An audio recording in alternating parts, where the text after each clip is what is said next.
Welcome everyone to my channel. Today's video guys, we're going to make a wrapper curtain.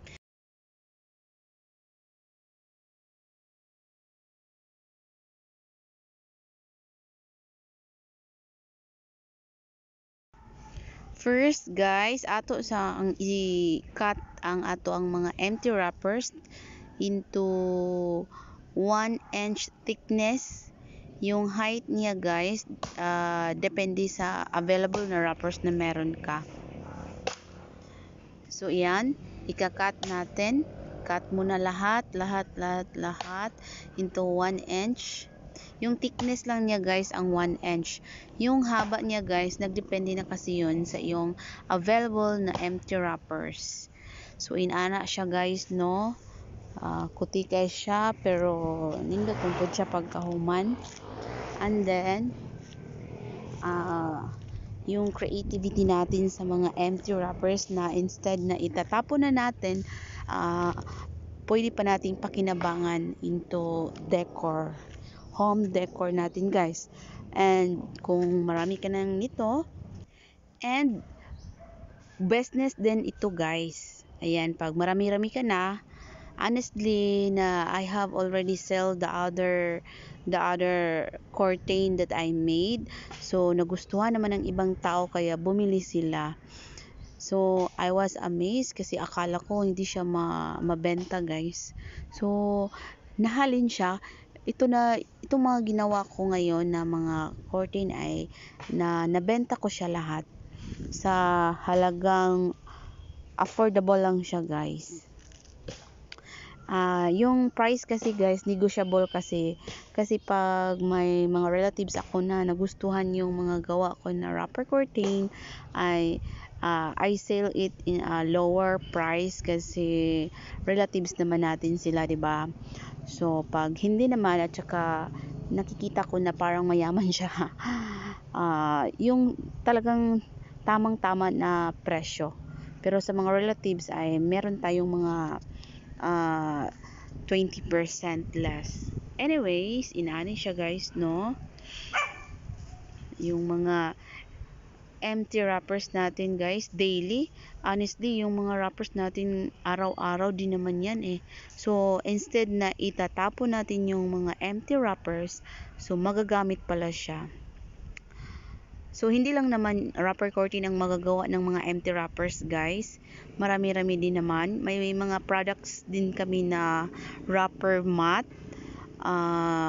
Marami pa yung pwede din naman siyang gawing flower, guys, sa flower bouquet. Maybe in my next vlog, ipapakita ko sa inyo yung flower bouquet na yung flower gawa sa empty wrappers. So, this time, ito lang muna guys, ipapakita ko kung paano ginawa yung mga maliliit na mga triangle na parang mga suso guys. More siyag suso guys. Tapos, kung madaghan na imong mga inani guys, imong mga nabuhat nga mga triangle nga murag mga suso, so imo na dahil ng tahion guys. Yung tahi guys nga mano-mano guys.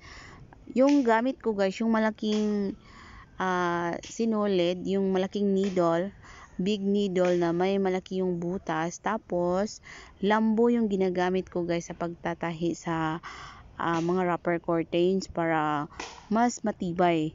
At malaki din kasi yung lambo. So, yun ang ginagamit ko. So, ayan. Kahit nasa bahay ka lang guys, marami kang magagawa. Ayan.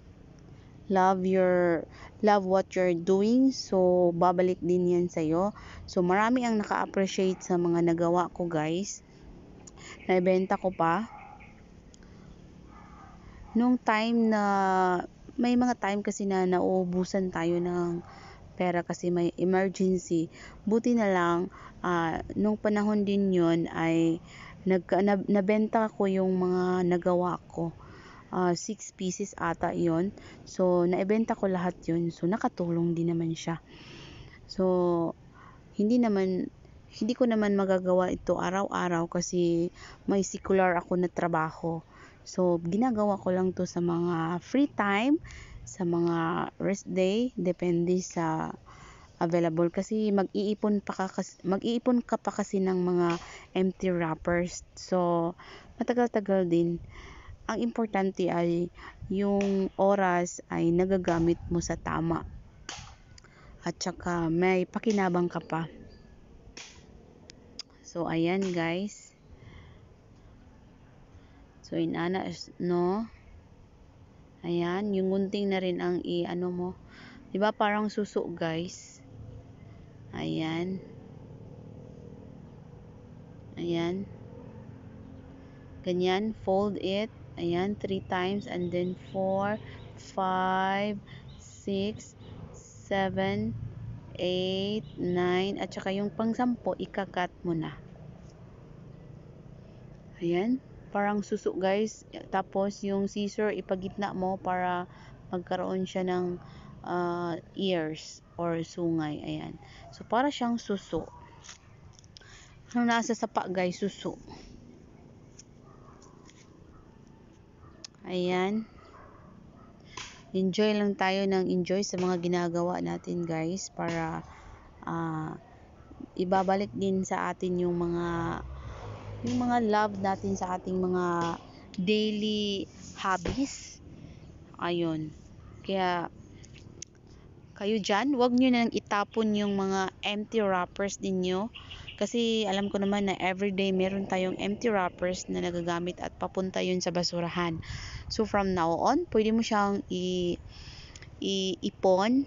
I mean, wag i-set aside mo, wag mong itapon sa basurahan. So ayan guys, gagamitin lang natin yung creativity natin sa lahat ng mga basura natin sa bahay na pwede pang gamitin or itapon na siya. Maski nga yung mga itatapon natin ng mga malalata na mga bagay guys, pwedeng gawing fertilizer. So ano pa kaya tong mga empty wrappers at saka mga plastic na pwede nating gawing kaakit-akit at ayan, I mean guys, i-recycle natin ang mga bagay na pwede pang i-recycle. Ayan. So yan na siya guys, no? Be creative. Pwede tayong mag-create ng business at saka makatulong siya sa mga financial need natin. Additional income natin guys. Talagang kailangan talaga siya ng patient lang at saka yung sipag at hilig mo sa pag-create ng mga bagay-bagay na itatapon na sana pero pwede pang pakinabangan lalo na sa ating bahay. Yan guys, fold mo lang siya into 10 times at saka into triangle. Yung form niya first is triangle. Yan.